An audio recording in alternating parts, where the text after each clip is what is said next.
Let's start with some statistics.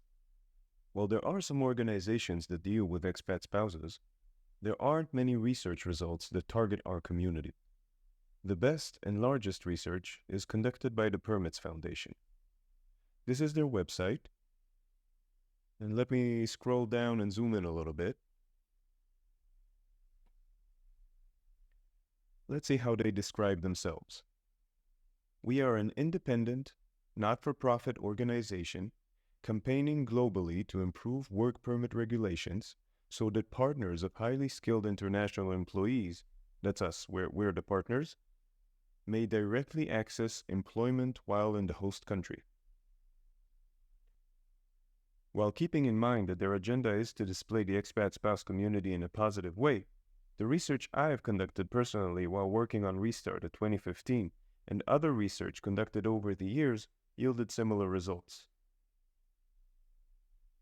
I think it's fair to conclude that the Permits Foundation statistics represent reality. As the Permits Foundation is the best and most up-to-date source, we'll focus on their findings. So let's see who are the expat spouses. If we go to the resources page and scroll down a little bit to the publication section, we can see that they have many surveys. Their first survey was in 2008, and they had a few surveys along the way until the most recent one that was conducted during 2022. If we go to the 2022 survey, we can see that they got feedback from 730 expat spouses from 67 nationalities in 103 host countries.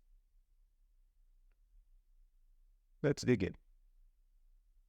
So as for gender, we can see that there are 76% female and 22% male. There is a lack of gender balance in our community for sure, though this is an improvement since 2008. So while we still have much room for improvement, the trend is positive. The ages of the expat spouses are next. 24% of expat spouses are between the ages of 25 and 34.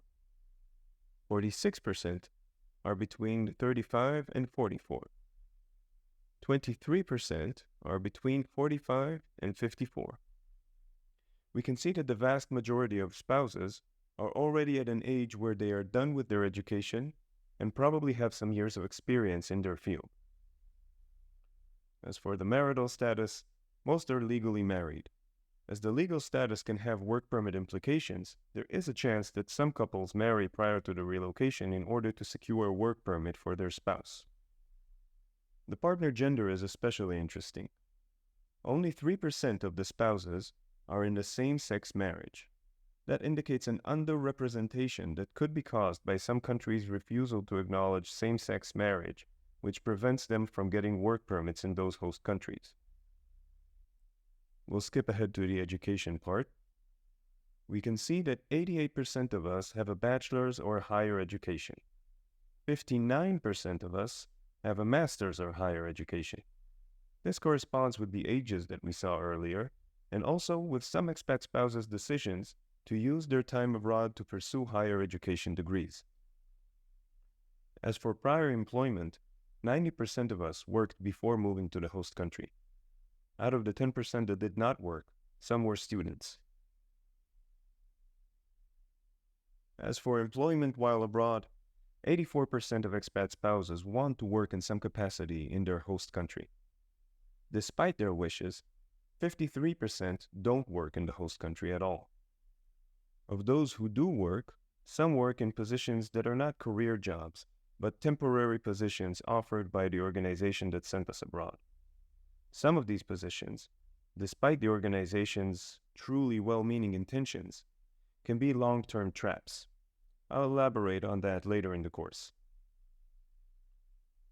26% of expat spouses are considering returning to their home country because of restrictions on work access in the host country. And 78% said that their own career aspirations were important or very important in making the decision to move. These last 2 points show that employment is a big issue for expat spouses, which can affect the international organizations that send us abroad. You can continue reading on your own if you like, but I'm going to jump ahead to the 2008 survey and show that almost 80% of expat spouses can speak 2 languages or more. In conclusion, we can see that as a group, the expat spouses are educated, multilingual, experienced professionals who are mostly interested in working while abroad. Unfortunately, many expat spouses don't work in the job that they want for themselves, if they work at all. We'll see why later in the course.